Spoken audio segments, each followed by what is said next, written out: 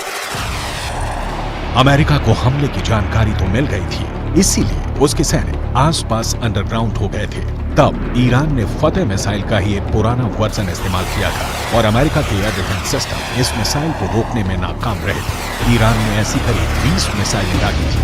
ये जहां गिरी वहां ऐसे ऐसे गड्ढे बने और 100 से ज्यादा अमेरिकी सैनिकों को धमाकों से गहरा सदमा पहुंचा था।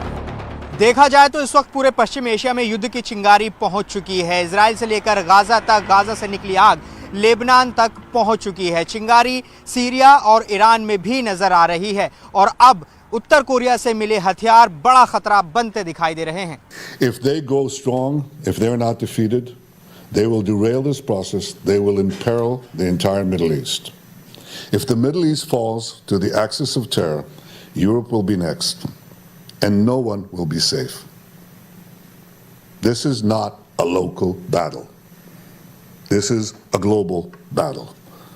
The paramount need is to defeat this axis. That battle is now being waged by us against Hamas in Gaza. There is no substitute for victory.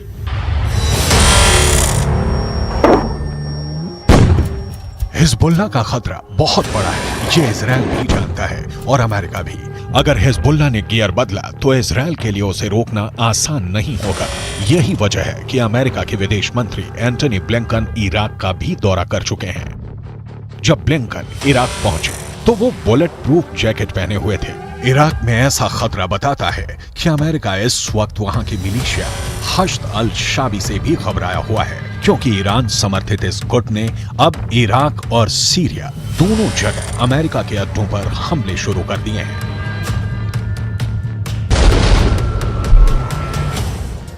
जब हिजबुल्लाह और हमास का डबल खतरा खड़ा हो गया है तो बाइडेन ने एक बहुत ही खतरनाक बम इजराइल भेजने का फैसला कर लिया। इस बम को दुनिया बालाकोट वाले बम के नाम से भी जानती है। अब इसे गाजा का नया बवंडर भी कहा जा रहा है। क्यों? जरूर देखिए कच्चा चिट्ठा के जरिए।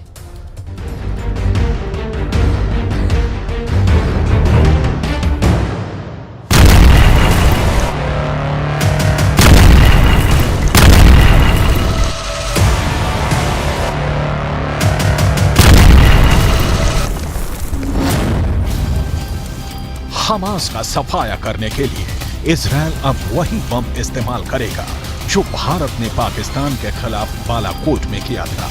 ये ऐसा बम है जिसे जहां ऑर्डर मिलता है तो बस वहीं गिरता है।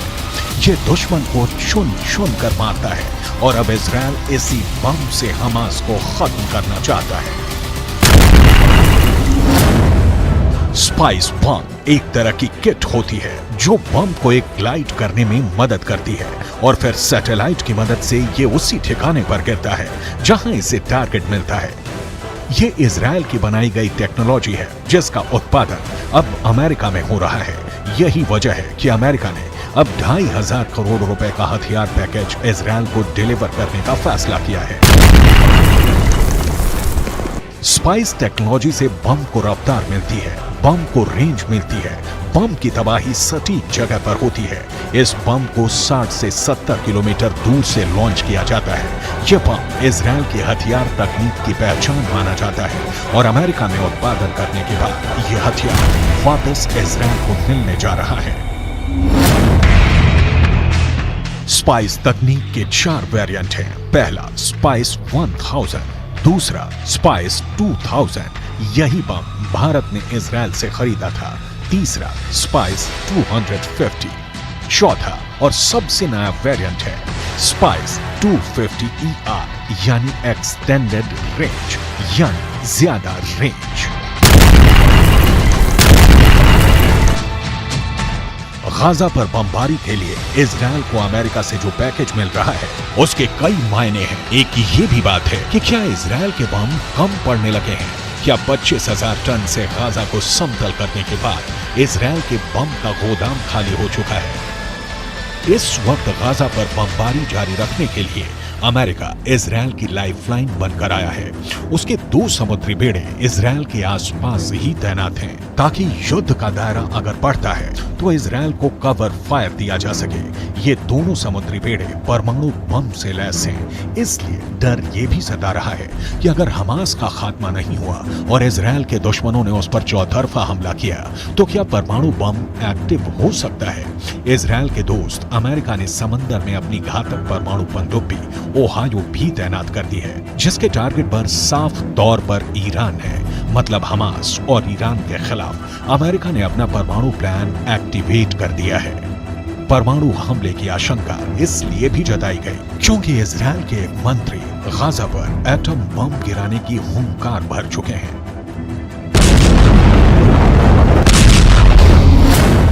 अब रूस ने भी परमाणु बम की नुमाइश करके अपनी नीयत साफ कर दी है, जिसके बाद अमेरिका घबराया हुआ है।